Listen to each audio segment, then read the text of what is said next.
Hi, thanks for joining. How are you doing? How are you coping at the moment? It's not always easy, is it? April is Stress Awareness Month, and I thought with the current lockdown and the coronavirus, there's now a good time of share a few hints and tips from our workshop to reduce stress and anxiety. In this short video, I would like to go through the elements which you might have in a good strategy to reduce stress, to manage stress and to become more resilient. And after that, I want to talk you through to one or two techniques you might want to give a go. So what are the elements, or what can be the elements of a stress management strategy? There's one thing which is often forgotten, is having a healthy diet, having enough sleep, and having exercise actually has an impact on your stress levels. The better you sleep, the better you eat, and if you have a good exercise regime, the more energy you have available, and that means the more energy you have for logical thinking, and you're less prone to turn to the emotion, taking something more emotional. We used to, when we are a little bit more run down, we often find it more difficult to look at things in a more logical way and look at it more in an emotional, more irrational way, and that's often when stress levels go up. Another element is relaxation techniques.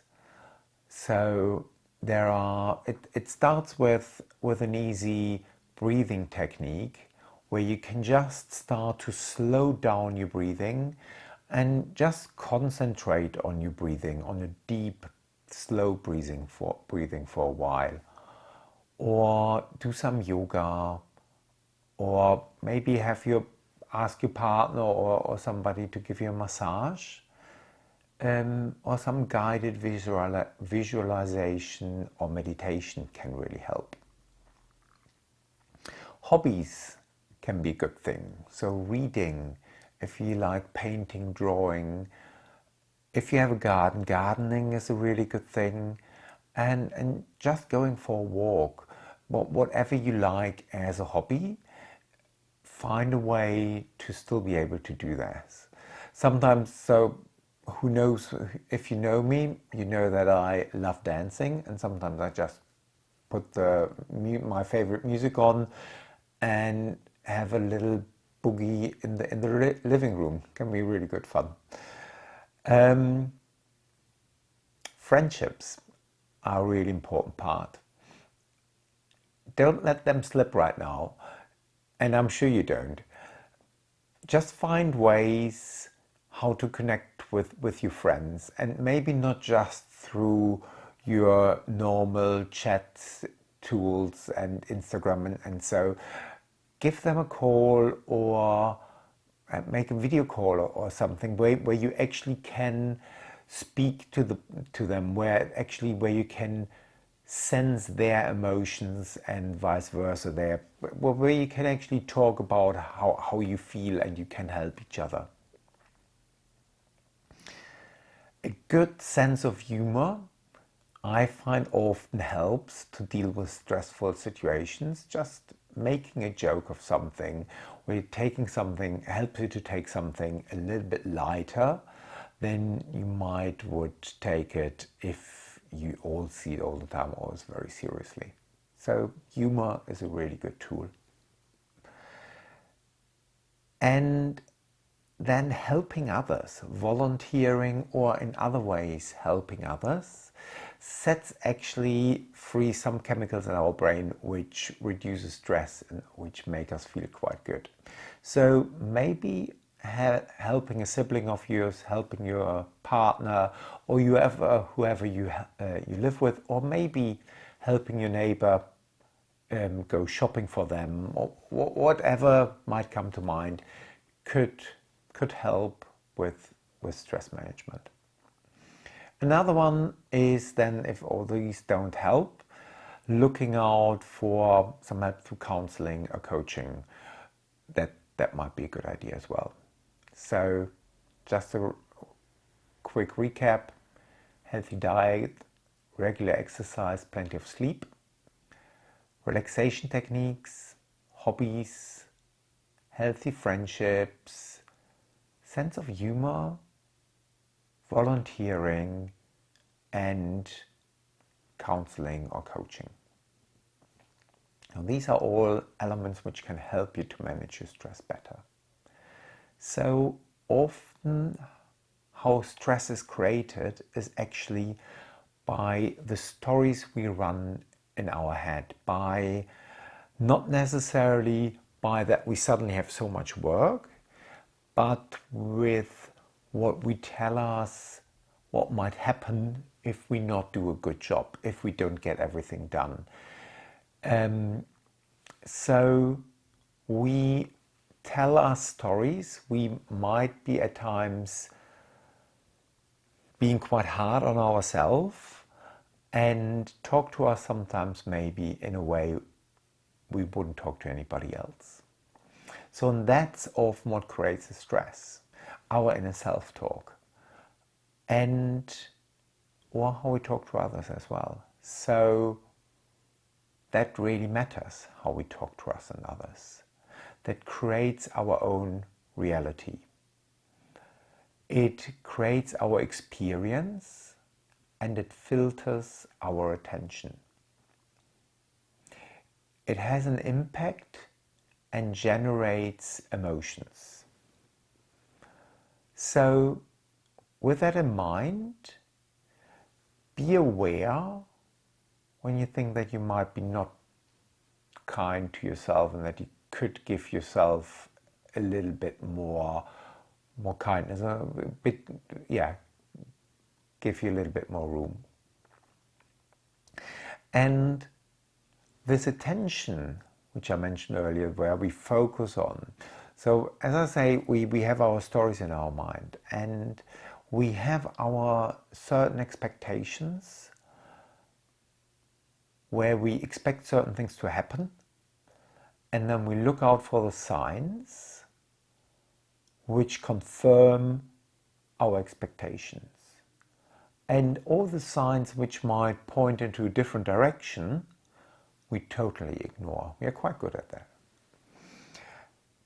And we can change this filter of our attention to actually, so for instance, sometimes if we paint our pictures quite dark, if we have these end world scenario stories in our head, we're looking for all the bad things. We paint the picture of everything is going downhill and we might be doing a really bad job and so on.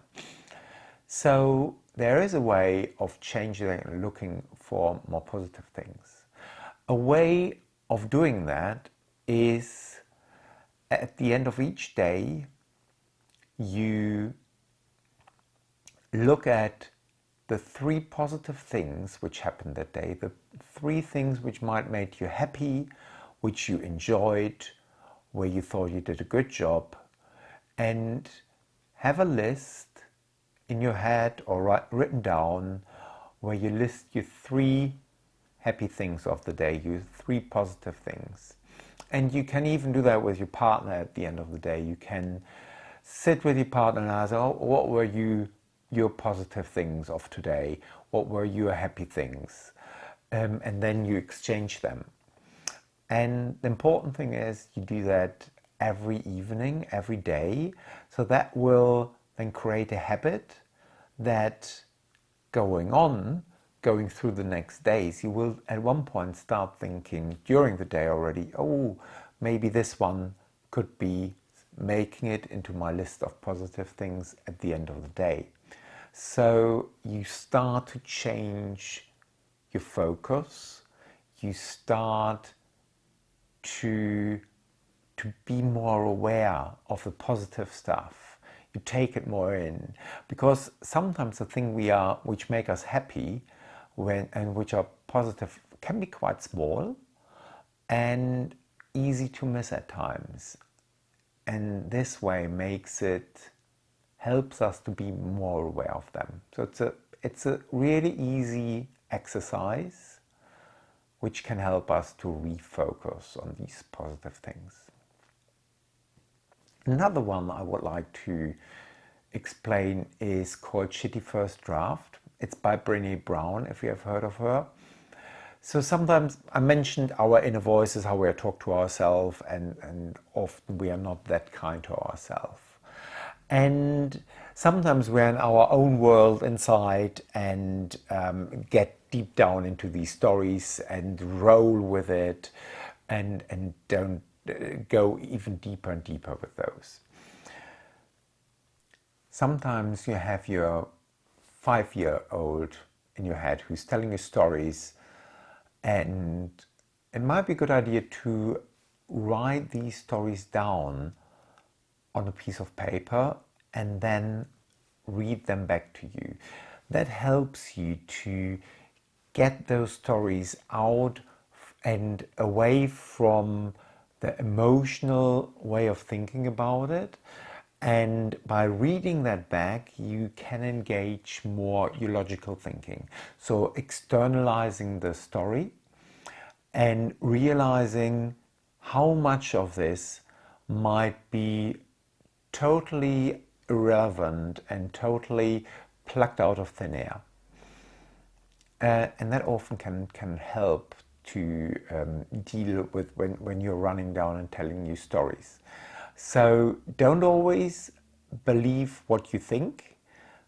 Write it down and then maybe double check what's written. If this what you have written down you would not want anybody to read, then you've done it right, because then you have written it down unfiltered, and being able to read it and double check if what you're actually thinking, what you're telling yourself is actually realistic.